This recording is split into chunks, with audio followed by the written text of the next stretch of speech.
I've been debating for several days, what am I going to talk about? Lots of places I speak, I know what I'm going to talk about because people are very ill-informed, and I could explicate things that they'll go away with and say, oh, I learned something. I don't think I can do that here. That's really not fair. But I am going to speak about a few things. First of all, I just want to remind everybody that we used to celebrate International Women's Day in Los Angeles during the 70s every year.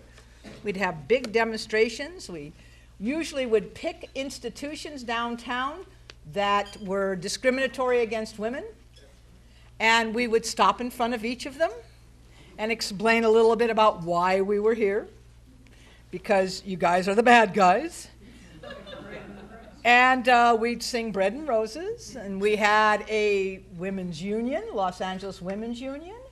We had the 9 to 5 chapter that worked with working women. We had a lot of things that we don't have right now. And I began thinking last night, where are all those groups? Why haven't they continued on?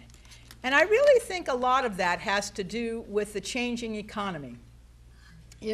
When I went to school at Cal in the 60s in Berkeley, tuition was free.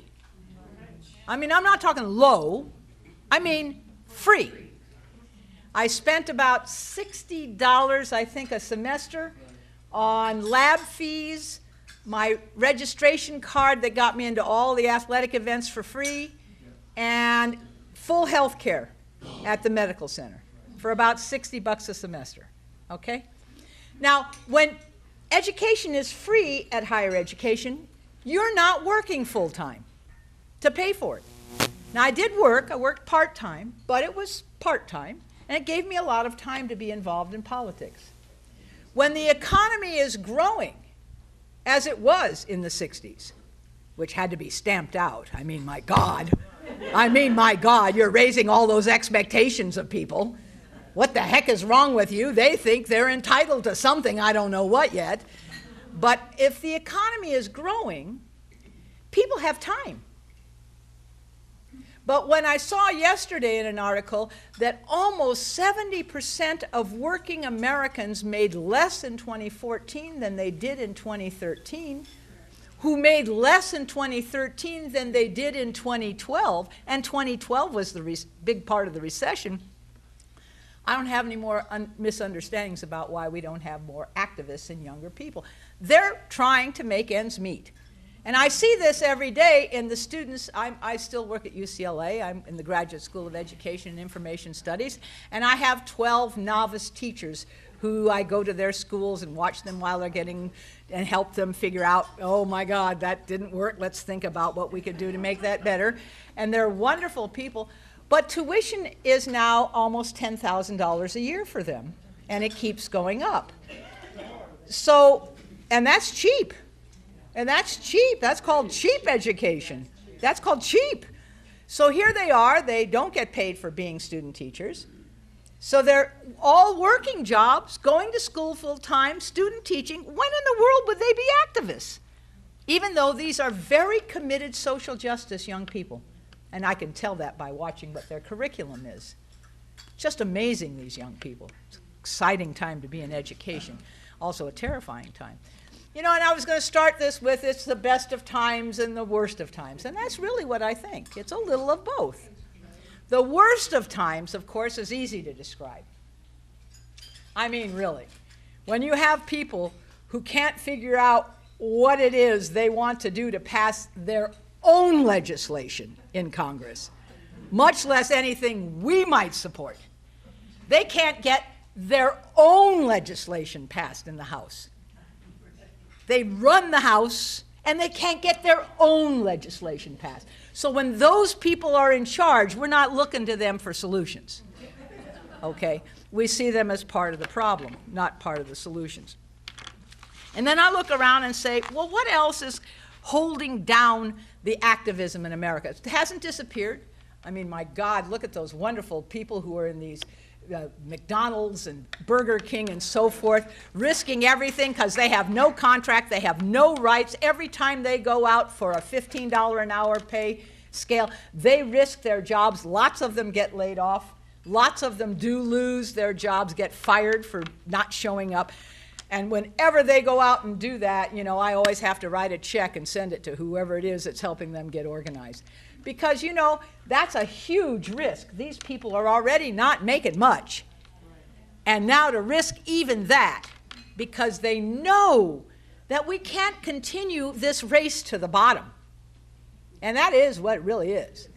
The notion used to be, when I was first in office in 1983 from the rich, was that we're going to steal everything from you. That was their notion.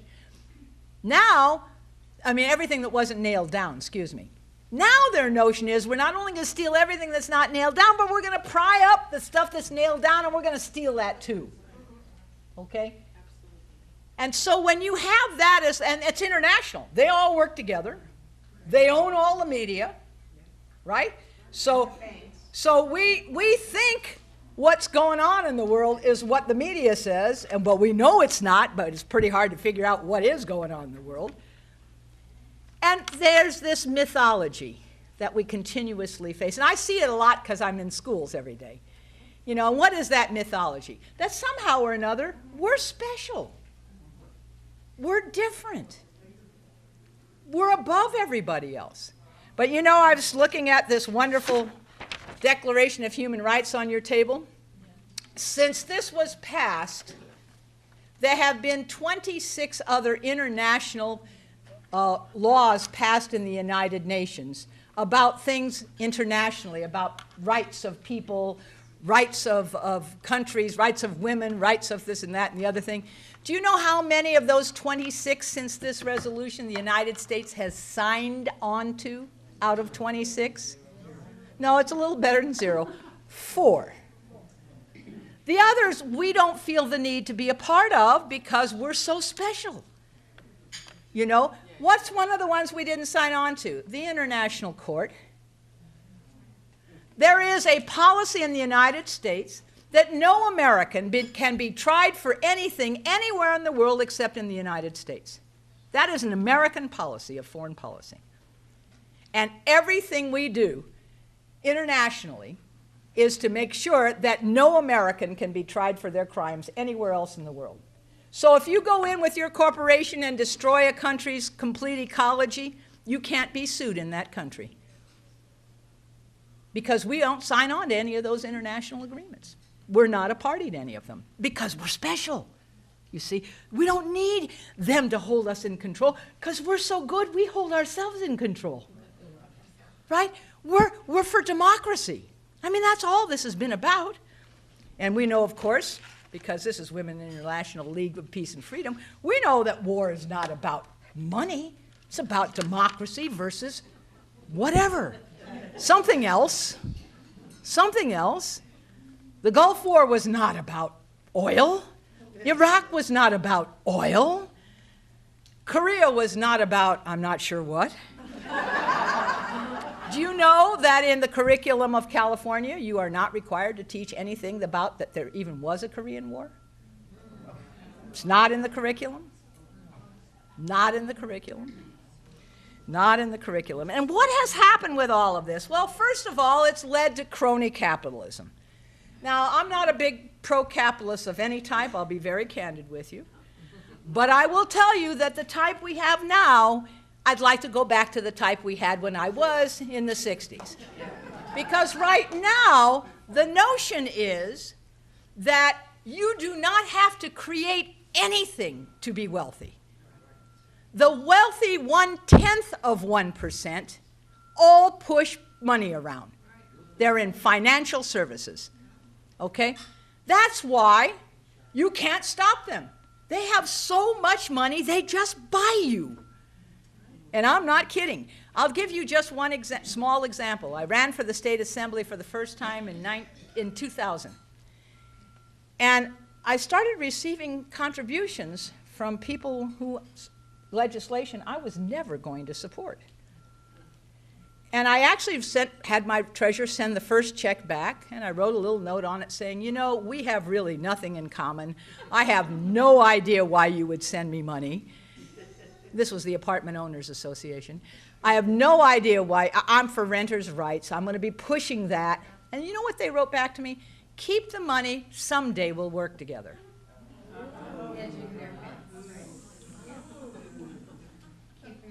All right?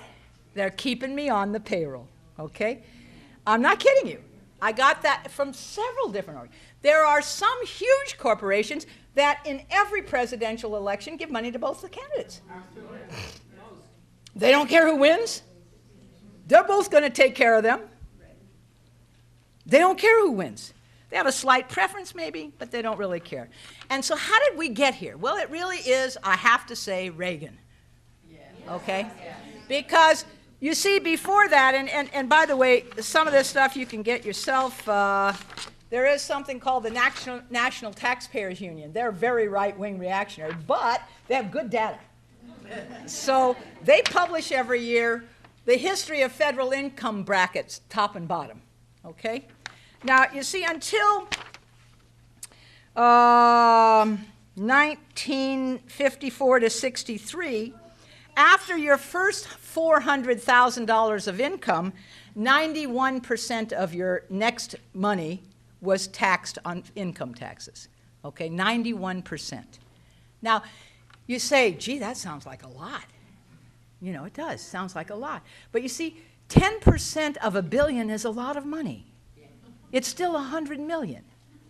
Probably can't spend that in a year, even if you try. You know, even if you work at it. I mean, they've made a movie about that once, about somebody got a lot of money and he'd only get to keep it if he could spend it all in a year. You remember? It was very difficult to do.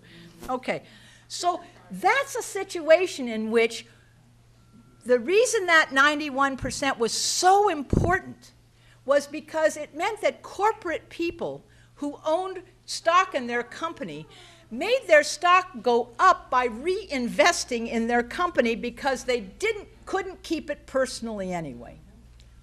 Don't have to do that anymore. And so they don't. The people who make all of the top brackets now have a 35% tax rate. 35%, okay? And so what that has meant is that a huge shift of income went from working people to the rich, to the super rich, to the fabulously super rich, to the top 1%. Now, why do I bring up all of that? Because with that has created the climate of cynicism, fear, and hopelessness. Because people look at that massive amount of money, and really until Occupy, and thank God for those young people, until Occupy, we all really had, a lot of us anyway, I won't say all, a lot of us thought, you know, how do you take on somebody who's a billionaire? I mean, really, how do you do that? If you run for office and you piss off a billionaire, he puts $10 million in your opponent's account as an independent expenditure. He doesn't even have to talk to the candidate. Never has to talk to the candidate. And so what you begin to see, and that's why this whole business of move to amend is so important, you begin to see that even people that I knew who had similar politics to me, but who cared about staying in public office, have to begin to shift how they vote. Okay? Fortunately, I would have rather have stayed in the classroom as a teacher. It made me free. As soon as you don't care about re-election, you can do any damn thing you want. Okay? And for me, it was sort of like the briar patch. Oh, send me back to teaching. Send me back to teaching. Send me back to teaching. And so that's why a lot of people say, oh, you were so courageous. Nah, didn't care about staying there. Rather be back in Compton teaching. So that's how that works. But everybody else who cared about going from the Assembly to the Senate, or from the Senate to the Assembly, or and what are term limits? I thought elections were term limits. You know, I still to this day believe term limits are unconstitutional, because I don't believe anybody has the right to tell you who you can vote for. I really don't. I mean, if you want to keep, and even if they're an idiot and a bum, if you want to keep them for 100 years, that's your right. You see? This notion of term limits is really a part of the problem. So what happens is that people then begin to say, well, gee, I supported him and her, and they were good in office, and now they're not good anymore. They're all corrupt, right? Everybody's corrupt. It's all a crock. If you vote for this one or vote for that one, it doesn't make any difference. Of course, the only people who don't follow that rule are the right wing. They think it does matter who they vote for. And it's how we keep getting knocked off. Then you have fear. And that's really the big one now. We have to be afraid of ISIL and ISIS, and you got a better chance of dying from the flu in the United States than you do from a terrorist. You have a lot better chance of dying from the flu in the United States than dying from a terrorist. Okay? So then you get people to be afraid, you get people to be cynical, and they take themselves out of the game. They say it's hopeless, there's too much money against us, they're too big, we can't beat them. If we could beat them, we'd only get somebody who was just as corrupt as the people we just got rid of. And I'm afraid, and you saw the Israeli politics, I'm afraid won over everything. I'm afraid won over everything, and it is fear that is what they sell. They sell fear all the time. All right? Now, what can you do about it? Okay, because this isn't a cynical speech. This isn't a helpless speech. This isn't, there is no alternative. There was used to be for a little while in the year 2000, you could see little signs that said TINY on places. There is no alternative. Okay, I mean, that's how helpless and hopeless people got. Wealth tries to convince us we can't beat them, we shouldn't try. Fear says, not only should you be afraid of ISIS, but if you're straight, you should be afraid of gays. If you're Christian or Jewish, you should be afraid of Muslims. If you're not an immigrant, you should be afraid of immigrants. If you're an immigrant, you should be afraid of the people who aren't immigrants. Everybody should be afraid of everybody else. This is this old divide and conquer. So here are some things we could do. First of all, stop talking to the people you agree with and talk to the people you don't agree with.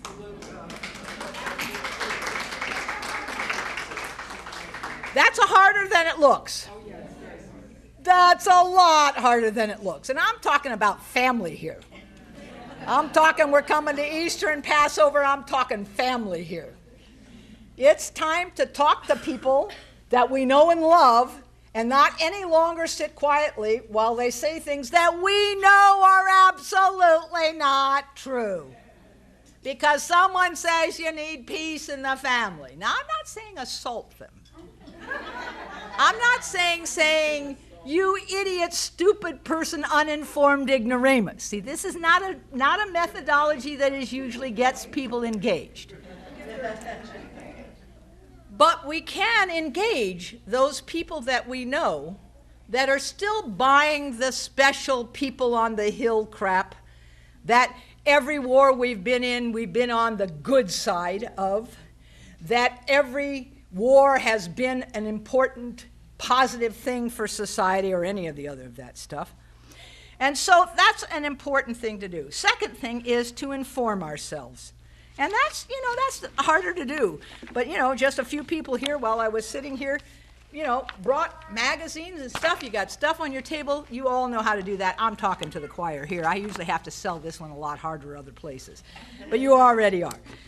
The third thing, though, that I think is really equally important, and it's beginning to happen, and it's making me excited. Get rid of the silos. By that I mean you can't be just a labor organization, or just a women's organization, or just a peace organization, or just a climate organization, because the cause of all of the distress for all of those groups is the same people. So there is no sense in us continuing to fight them.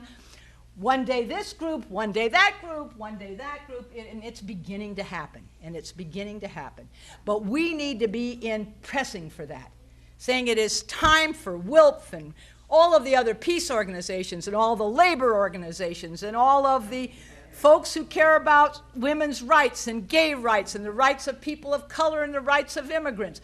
It's time for us to stop being in those silos and say we need to work together.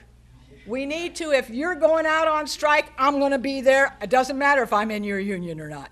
If you're going to go have a demonstration about climate change in Washington or New York, and it's not my first issue, I'm going to be there anyway because I'm going to support you when you do that, because when I ask you to come, when we're talking about getting rid of all of the warmongering going on in the United States, I expect you to be there with us because it's the same folks. It's the same exact folks. We have to also change a little bit about how we do elections. And I don't mean the big stuff, because you know that already. But most people don't realize that almost 60% of the people who are eligible to vote in Los Angeles never receive a single piece of campaign literature. Not one. They could actually not even know it's election day.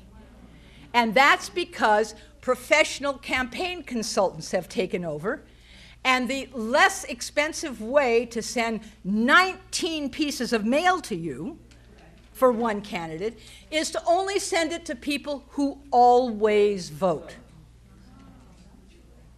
Okay? So they cheapen it so that you can get 19 pieces from one person, and the people living on both sides of you who missed the last election didn't get a single piece of mail. Not one. Not one. So at some point or another, candidates and people who are in campaigns have got to start saying, look, don't send 19 pieces to them, send 7. And with the rest of the money, inform all of the rest of the people who only vote maybe every couple of years. Okay? That's something all of us can do, because all of us support candidates at different times. And when you do, one of the questions you should ask them when they ask for your support is, who do you mail to? And I will bet you 95% of them will say, I don't know, the campaign consultant makes that decision. Okay? And you tell them what you know. Okay? Because if we want people to participate, really all we have to do is get them informed. They may not vote the way we like, they may or they may not, that's the different issue, but they'll participate. But most of the people on your block got no mail in this last election. Not a single piece, 58%. Not a piece of mail. Not one.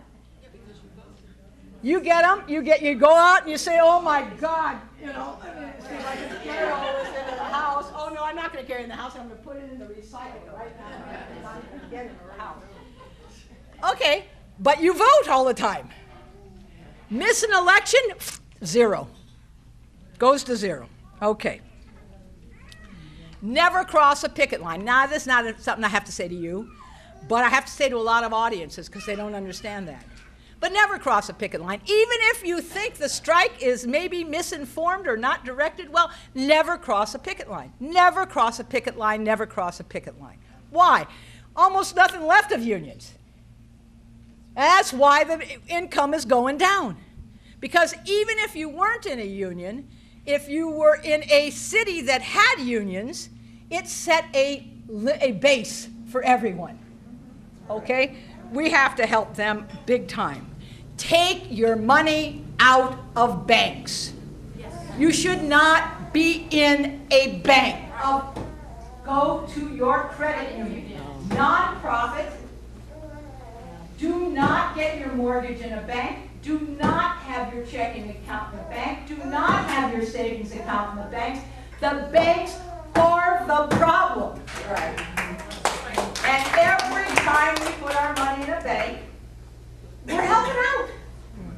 We're saying, go ahead, knock me over. I love it. Screw up the economy, we'll bail you out. We love this. Billions to bail them out. And yet they foreclosed on everybody. On everybody, and illegally. Using signing machines, using... Okay. Also, get rid of AT&T, Verizon, all of them. They're turning your stuff over to the FBI without a warrant. Join Credo. It used to be called Working Assets. Right. It's a phone company that will never turn over any documents to the government. What I'm saying to you is, you say these are small things, and they are, but they're resistance. And every time resistance builds, we get stronger. And every time we say it's too much trouble, you know what it would take me to get out of a bank? I know, because I did it.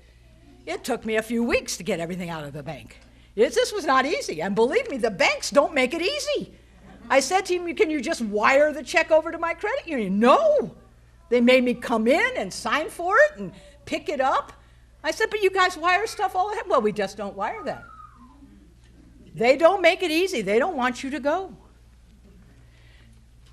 Finally, track how your elected officials vote. The biggest secret in America is how your elected officials vote. Project Vote Smart. There you go. Say it again. Project Vote Smart. There you go. That's one way to do it. But actually, Sierra Club puts out a voting record for California legislators every year. National Association of Social Workers puts out one every year. There's a whole bunch of groups that organizationally put out how your people vote. Once you find out, tell everybody that you know in that district how they voted, because when you know how they voted, they vote better. They just know you don't know how they voted. They just know you don't know how they voted. Okay? Finally, let's see what else we can do.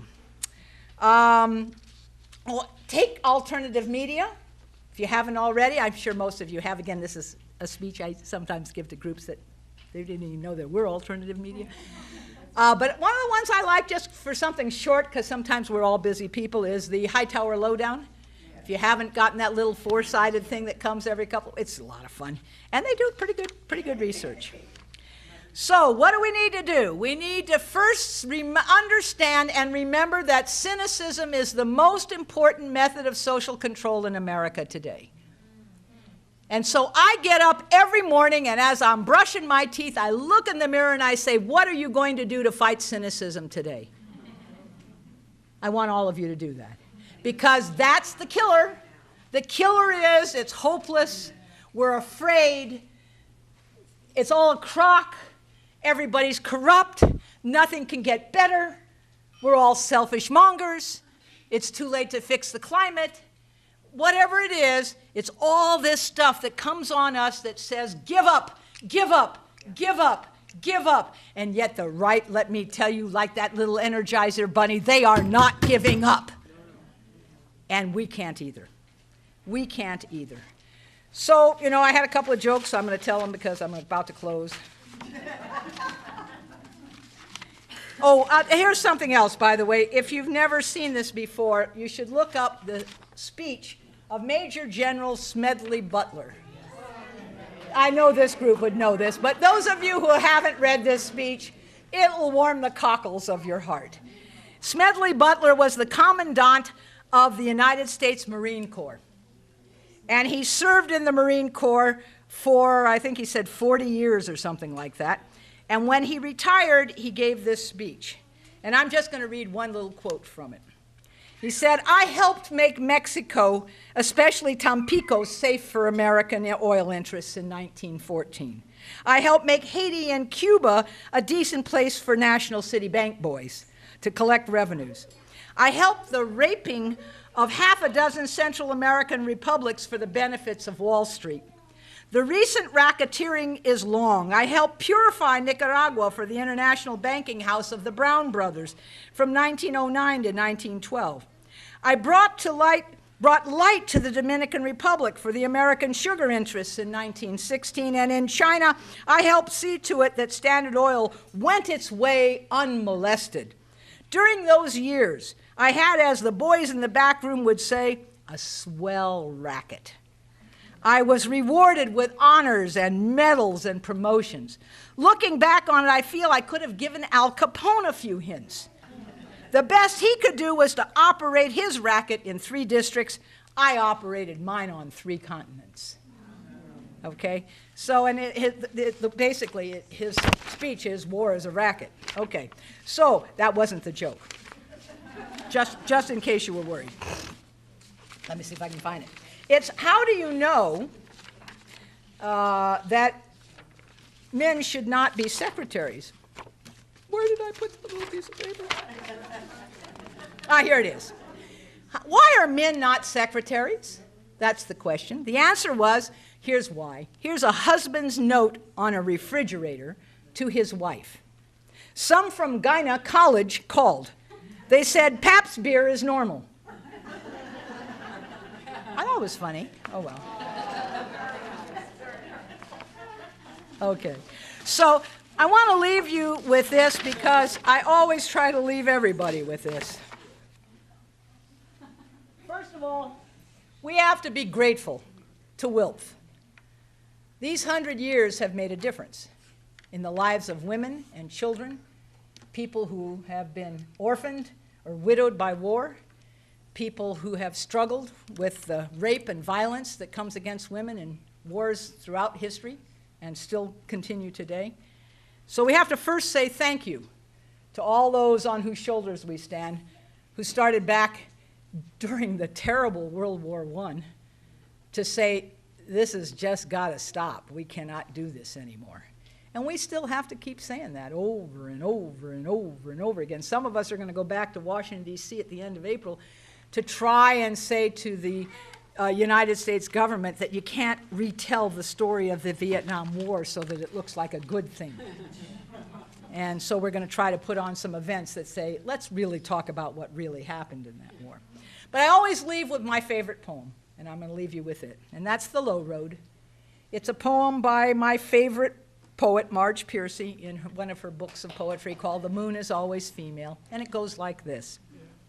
What can they do to you? Well, whatever they want. They can set you up, they can bust you, they can break your fingers, they can burn your brain with electricity, blur you with drugs till you can't walk, can't remember, they can take your child, wall up your lover, they can do anything you can't stop them from doing. How do you stop them? Well, alone, you can fight, you can refuse, you can take whatever revenge you can, but they roll over you. But two people fighting back to back can cut through a mob. A snake dancing file can break a cordon. An army can meet an army. Two people can keep each other sane, give each other support, conviction, love, massage, hope, sex. Three people are a delegation, a committee, a wedge. With four, you can play bridge and start an organization. With six, you can rent a whole house, eat pie for dinner with no seconds, and hold a fundraising party. A dozen make a demonstration, 100 fill a hall, 1,000 have solidarity and your own newsletter, 10,000 power in your own paper, 100,000 your own media, 10 million your own country. It goes on one at a time, and it starts when you care to act. It starts when you do it again after they said no. It starts when you say we, and you know who you mean, and each day you mean one more. Thank you very much.